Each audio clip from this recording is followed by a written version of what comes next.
What's that word? What's that word, family? Hey, man, check it out, check it out, check it out, check it out. Is to the streets, is to the mother effing streets. It's your homeboy, Low from the Go, and I'm back with another episode of Fast and Furious Interviews. On today's show, ladies and gentlemen, we got a very special guest. So let me bring my homeboy in the building. Hey, man, won't you tell the people who you are and where you from? How y'all doing? I go by Mac the Don, MCDADON. I'm from Cincinnati, Ohio. Y'all can check me out. I'm on Apple Music and everywhere, Spotify. You can also follow me on all my Instagram and Snapchat, whatever. It's all MCDADON. Holla at me.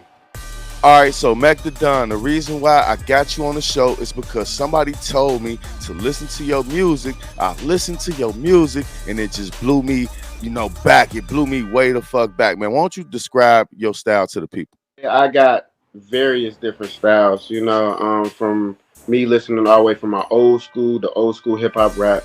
To me, it's Nas, Jay Z, Biggie, Tribe Called Quest. I was listening to them. That's kind of those gave me inspiration for a few of my songs. 904 in Cincinnati. That's just a straight 4 minute song with no chorus. That I did the new me. It's the same thing with no chorus. I just straight dropped 3.5 minute song with no chorus. I just dropped Bring It To Me May 5th. I was inspired to that because I was like, man, I need something I need people to, dance to in the club. So I was like, I literally just went in the studio, wrote that, and came up with that. And I'm like, yeah, that's it. It don't make me sound too crazy. It don't make me sound like everybody else. It's me. I'm in my own comfortable lane. I got my own flow. My own flow is various different flows to any beat that I hear. So that's how I roll when it comes to me making my music. So I don't say I got one flow. I got 10, and they probably still growing. All right, man. So I'm interested to know, when did you learn? What age was it that you learned that you can put words together? Fourth grade, honestly. Fourth grade, I wrote my first poem.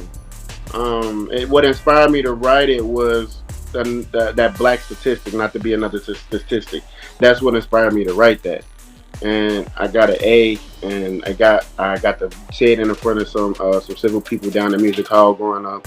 Also, my mom, she took that to work with her every day. It was sitting in her, and she still has it. She still has it to this day and send it to me every time I, get beside myself or start to act out. Like she would send that to me and be like, "Remember, this is you." So I say in fourth grade, that's when I realized I could put words together. But I never really thought about music because it was already in my family. My family was doing it, so I couldn't sing. I just was just like a writer, I guess. Speaking of fourth grade, what was your lifestyle growing up, man? What was it like for a young Mac the Don? I was raised in College Hill. We wasn't rich at the time, but we wasn't broke. We was, I wouldn't say middle class either, because we struggled for real. I didn't always have the freshest J's or all of that stuff. It was just me, my sisters, my mom, and my dad. And my dad didn't really make much. Back in the early '90s and 2000s. Black men in the corporate office. It was kind of they wasn't making that much. And then my mom was in the same field, though she was making more, still wasn't that much as well. But I didn't starve, I can tell you that, at the time growing up. So for me in fourth grade, it was more. I wasn't even really focused on what was going on in the house. I was too busy running around. I was great at math. I was great in school on the subjects, but I was just bad as hell for real. So I didn't really give a fuck about shit at that time. Okay, so you had pretty much a stable lifestyle, growing all the way up. Yeah. So you would think. Growing up at that age, you don't really notice a lot that's going on in the home. You might hear your parents arguing here and there. You see your pop storm out or whatever, but you don't think nothing of it because you. Let's be honest, you're innocent at the age. You don't. You just see them arguing, and he back the next day, so you think shit cool. So like, growing up, it seemed that way. Yeah, it seemed like I was in like a pretty stable home. But as I got older, like I said, so around like the 11, 12, that's when I started seeing more. My dad was writing plays. He had a few of them at the airing off. My mom was help supporting that, and that's when I started to notice and see things. My dad was, he wasn't a Rolling Stone because we is only kids, but he had his other women, and I didn't recognize it until I got older, and a lot of problems I was going on when I was younger. So that's I wouldn't say it was what it was, but it wasn't. What type of man was your father? He was a humble man. He was good. Everybody loved him. The from at his even at his funeral, listening to people talk, like they spoke highly of him, and I agree because as I got to know him more, I understood. So, and a lot of things that he was doing. So I could say like he was a very proud man. He was humble. He did change his life, and he was a good father because he did try to correct his wrongs. So that's all of my father's son. That's all that matters for real in the end of the day. What type of woman was your mom's? Man, she was church going since the age of 1. She didn't do nothing for real. She grew up rough though. She didn't have it made at all. She graduated third in her class at Withrow High School. Shout out, that's where I graduated from, Withrow University. But she graduated from there with her twin brother.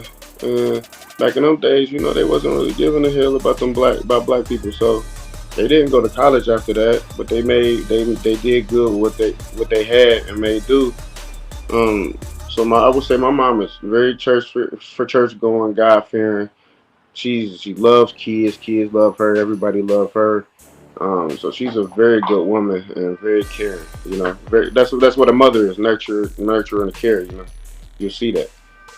All right, so now you're in high school, man. What's going on? What was the difference? So I went through an all boy high school my freshman and sophomore year. That was terrible. I got recruited there for track and football. I quit football my sophomore year. I hated it. I ran track all high school, but I got sidetracked once I went to Withrow by the women. And though I was good enough to get recruited for college, I wasn't the best, but that's because I was too focused on, it was a little running around. So I wouldn't say high school was a kind of a blur, but wasn't at the same time. I got ran in. I had to run in with the law a few times. Um, taking my mama car. I was honestly like a typical badass, high school student that I was going through.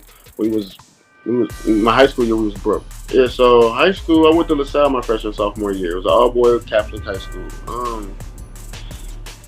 Education was good there, but I wouldn't say that I didn't prefer to go there. I got recruited there for track and football. They wanted to talk to my mom, gave us like a scholarship, so wasn't paying she wasn't paying much at all, if anything. It was a new program that they had started, so I was there. Again, I was getting in trouble in classes. I didn't like being around all boys 24/7. Let's just say that I didn't like being around all dudes 24/7. That zoned me out. Like, so then I transferred, went to Withrow. I started falling off on track, though I got recruited to go to. I ended up getting recruited to a D3 school. Um, I was focused on the little girls I was running around. So my mind was gone. I was still in my mama car, driving to school. Oh, bunch of typical high. I don't know. Actually, I don't know if it's typical teenager stuff, but with me, that's what was going on. I had a few run-ins with the law. Thank God I ain't got no felonies, no misdemeanors, to show for it. That's a blessing to Jesus. But yeah, that my high school, it was a blur, but wasn't at the same time. I had fun. I at least graduated. That's the best part of it. I was able to graduate, so I kept my grades good enough to do that. And at this point right here, mom and dad are still together. My parents are not together. My father is deceased.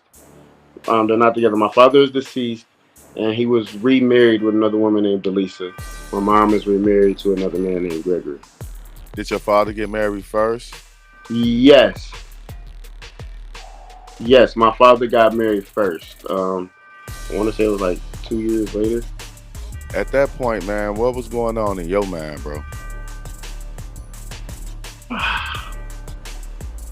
Hmm.